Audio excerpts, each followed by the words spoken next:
What is up, YouTube? It is Matt back with another crypto video. And before we get into today's video, a reminder that yesterday's video gives you the opportunity to win $10 worth of Bitcoin. And all you need to do is subscribe to my channel and comment your Bitcoin address on yesterday's video. And I will provide the link in the description below so you can check that out. So today's video is on DigiByte. I have two articles to cover with you about DigiByte, followed by two articles just around blockchain technology in general. This first article here, a Thai company now uses Digusign as DigiByte's use cases are growing. The second article here, does DigiByte really need Binance? And I don't know if you guys seen it or have missed it, but Jared Tate kind of slammed Binance on Twitter and might have dashed the hopes and dreams of DigiByte ever being listed on Binance. But this article does a great job of explaining why that may not be a big deal for the future of DigiByte. So third article here, 6 real-world cases, or 6 real-world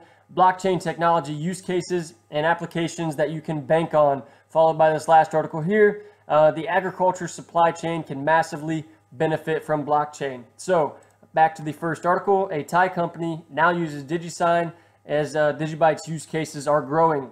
So even as the market remains sluggish, cryptos with a strong use case continue to thrive. One such crypto is DigiByte, whose adoption is gaining traction by the day. A Thailand-based platform is now offering document signing services using DigiByte's Digusign. As per their website, they are enabling users to sign all kinds of documents without the costs and complexities that come with traditional online verification documents. This is a big deal and goes to show that the value of DigiByte as a useful blockchain for everyday services is actually emerging. This comes fast in the heels of another great adoption for DigiByte and online identity verification. As I reported a couple days ago, just recently, Antum, a European digital identity company, started using Digi-ID and protecting their user identities on the internet. These use cases are a welcome validation for DigiByte in a market where a talk of most altcoins withering from the market is rife. At this point, it is quite clear that even in a market-wide cleanup where a good chunk of the altcoins disappear, DigiByte will survive. It will not survive simply because of the two companies mentioned above, but rather the aforementioned use cases are just a precursor to this disruption that DigiByte is about to bring to the markets. Most of DigiByte's use cases are in perfect confluence with most of the problems facing the world today. Take Digusign, for example. The world is moving towards paperless contracts, but as the complexity and the scope of these contracts increase, there is a need for an immutable way of maintaining the sanctity and legality of these contracts. Take real estate transactions, for example. Real estate contracts are paper intensive because of the huge amounts of money involved and the need to hold up in the court of law. There's a real use case for the Digusign in this market. That's because it can be used to create an immutable contract that can stand in the court of law, while at the same time simplifying the process and making it cheaper, as you don't have all these middlemen with their hands in the pot. So, but real estate is just one of the many industries where Digusign could transform how contracts are written and bring efficiency. As this use case takes shape, the value of DigiByte will rise too.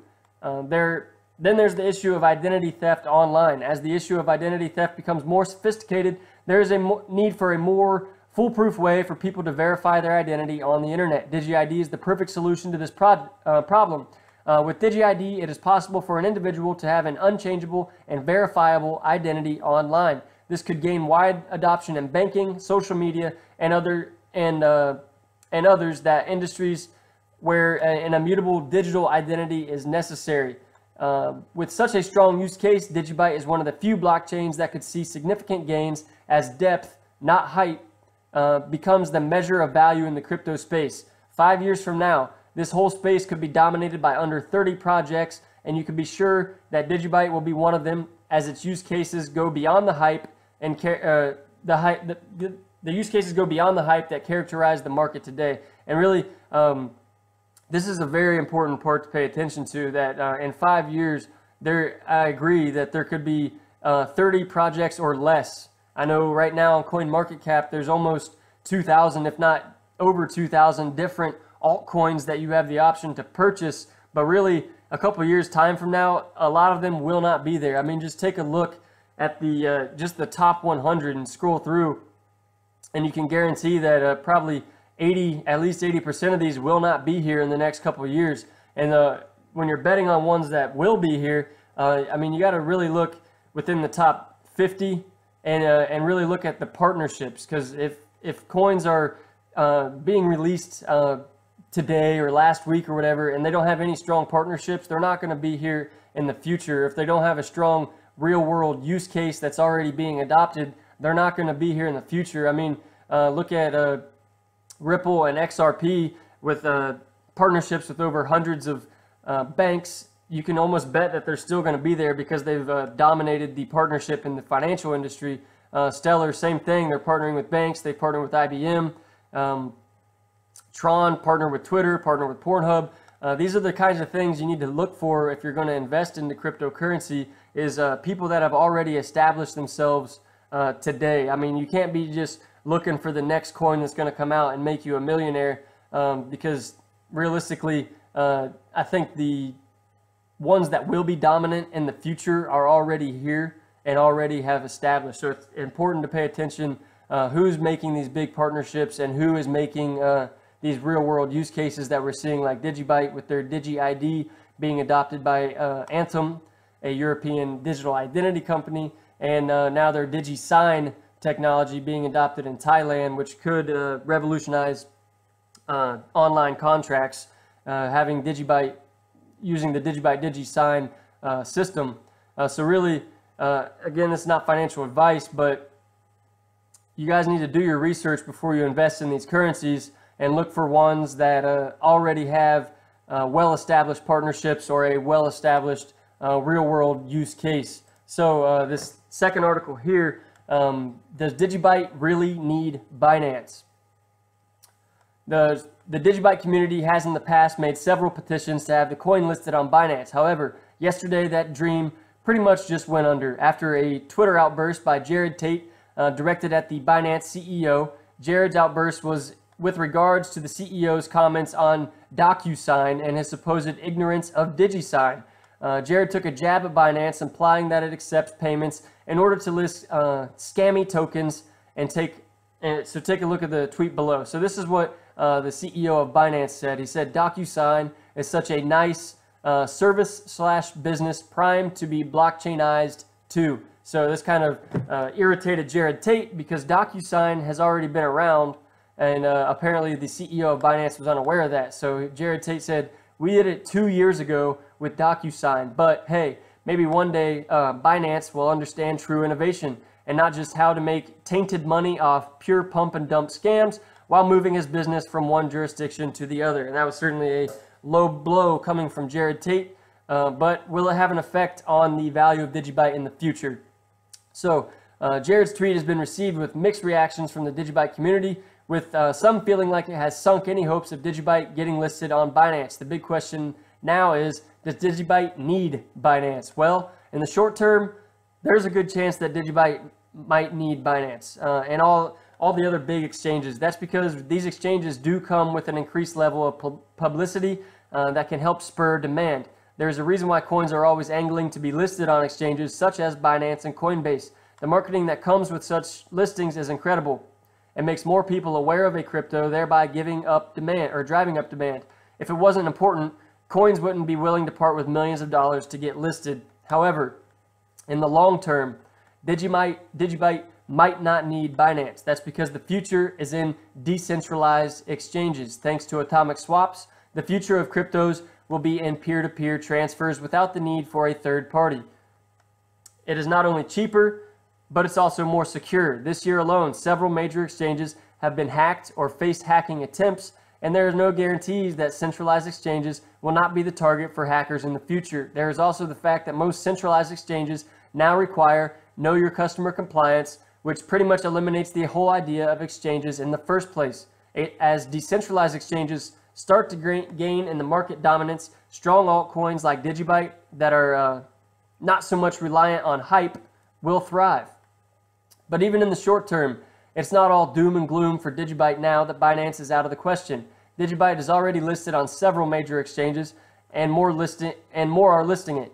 As such, the market accessibility of DigiByte is still on track, and anybody who wants to buy DigiByte really can't have a lack of access as an excuse. Actually, more fiat pairings for DigiByte now not only makes it more accessible, but also puts it on the path to decoupling from Bitcoin, which means if you have more options to purchase DigiByte with cash, it makes it less reliant on the price of Bitcoin. So if Bitcoin is performing poorly, it won't affect DigiByte as much. So on top of that, Jared's jab at Binance and the publicity it has received is a good marketing for DigiByte. It is always said that there is nothing like bad publicity. There is someone somewhere who didn't know about DigiByte, but now they know about it. Such individuals will explore DigiByte more and learn of its strengths and the blockchain ecosystem. So this tirade has also presented DigiByte as a crypto that is driven by integrity and unwilling to pay just to get publicity. This could play a huge role in its long-term adoption. That's because for businesses to shift from centralized systems to decentralized ones, it will take more than just technical superiority. The trustworthiness and the transparency will be a huge factor too. In essence, this whole issue could be a win for DigiByte in disguise. So this third article here, 6 real-world blockchain technology use cases that you can bank on. And a lot of them are kind of obvious, so I won't go into detail on them, as point number 1 is finance and banking. Obviously, blockchain technology stands to dominate the future of banking as it makes it faster, cheaper, and more secure. This one is interesting. It could be used for taxes. So from the government side of things, blockchain also has a place in the fintech future, being painted in the new Silicon Valley. First, blockchain technology is incredibly effective at verifying information and data submitted on its network, processing massive amounts of information from different types of parties. The nature of blockchain lends itself to use by the government.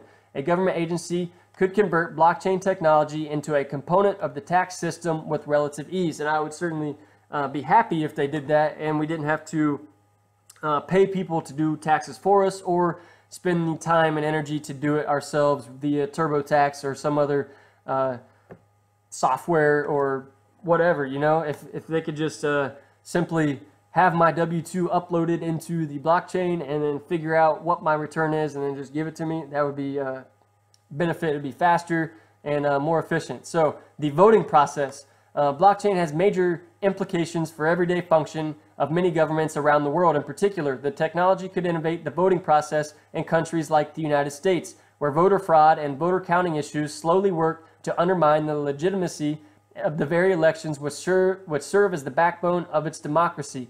For countries that do not have fair elections like the United States strives to host, the ramifications are even more significant. Governments with serious problems with vote manipulation and corruption, a decentralized way to track and submit votes could provide legitimacy to the entire government. And I would like to say that the Digi-Sign technology could even be implemented into this type of technology, whereas you're proving your identity before you vote, which could eliminate the fake votes, or I've seen or heard that people steal social security numbers of people that have actually passed away and then cast votes under their name, which kind of muddies the waters as it comes to our elections. And then another point I'd like to say is that countries that are kind of more dictatorship in nature more than likely wouldn't adopt a decentralized voting system, as they've built their power on manipulation and corruption.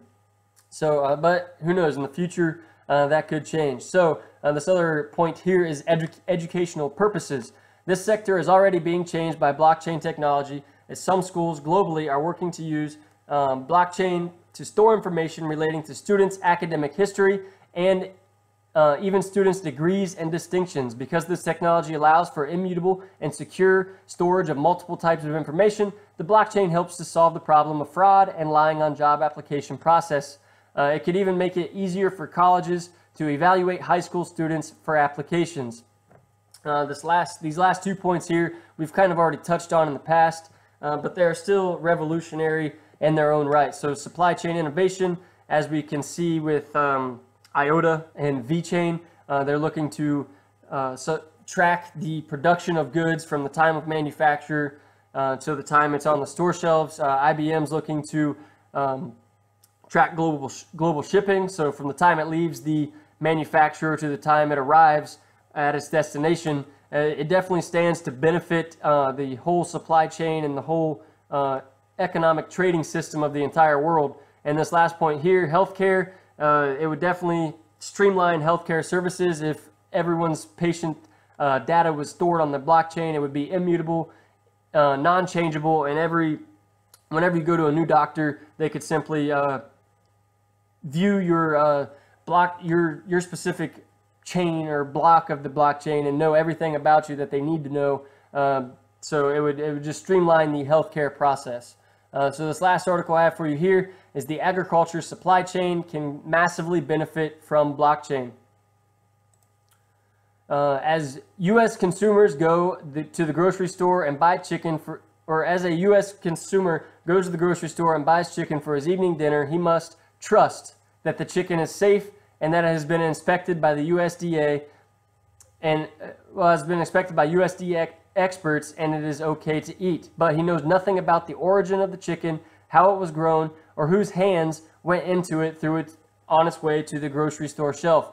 Perhaps it was raised in China and slaughtered in a very unsanitary and unfavorable conditions. Perhaps it was raised in the U.S. and pumped full of antibiotics and steroids to make it bigger and thus appealing and worth more as it's distributed to the grocer. The problem is, consumers that do not know anything about the origins of their food, how the food was grown, and how many intermediaries that food went through before it reaches the shelves.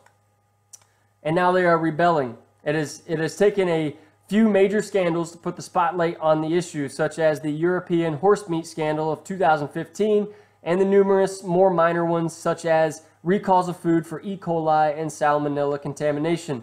Add to the fact that many food processing intermediaries are adding GMOs and maintaining their own secret documents of doing so. In short, consumers no longer trust the origin or the supply chain of their food. Certifications are often fraudulent, members in the supply chain are not known or revealed, and labeling is not transparent. For this reason, many are choosing to select only locally grown products in order to ensure food integrity.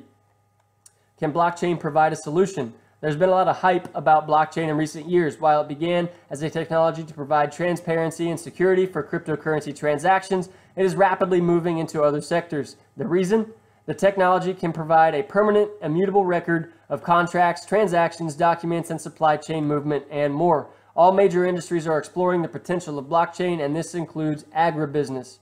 A recent study funded by the Dutch government looked into the potential of blockchain for the agriculture industry. While its conclusions were that much more study and research along with the refinement of blockchain technology must be conducted, but the potential is certainly there. What the research states is that the use of blockchain could feasibly result in a much greater consumer trust and even lower costs as agribusiness begins to adopt the technology. Point one, consumers would know exactly how the food product was grown or raised, what soil, fertilizers were used, etc., to plant products, or how animals were raised and what they were fed. Consumers would know all of the stop points in the supply chain, who has handled the food products, and what was done to the food products, and how those handlers are certified. Another point is the removal of at least some of the intermediaries could lower the ultimate consumer food cost.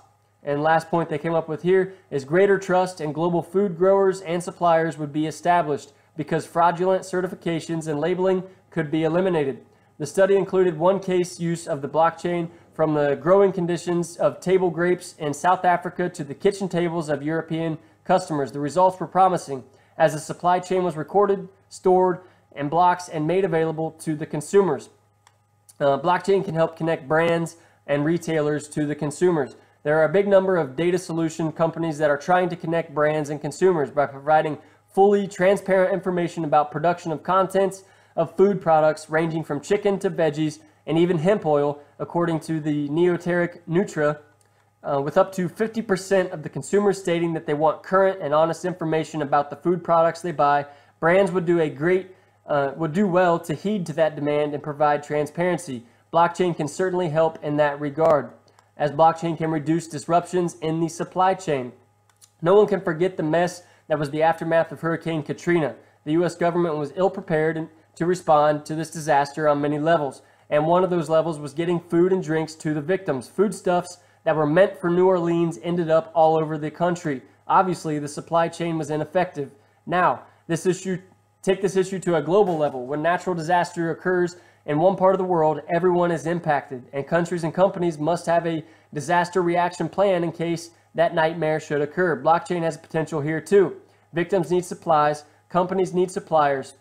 If smart contracts and contingency plans are developed in advance and recorded through blockchain technology, every player in the supply chain will understand his role to play, and the supply chain can be traced as goods and services are transported according to the plan. The agribusiness industry has a lot of work to do to build and maintain consumer trust, and consumers are getting smarter, doing their research, and promising to only purchase food products whose histories they can verify.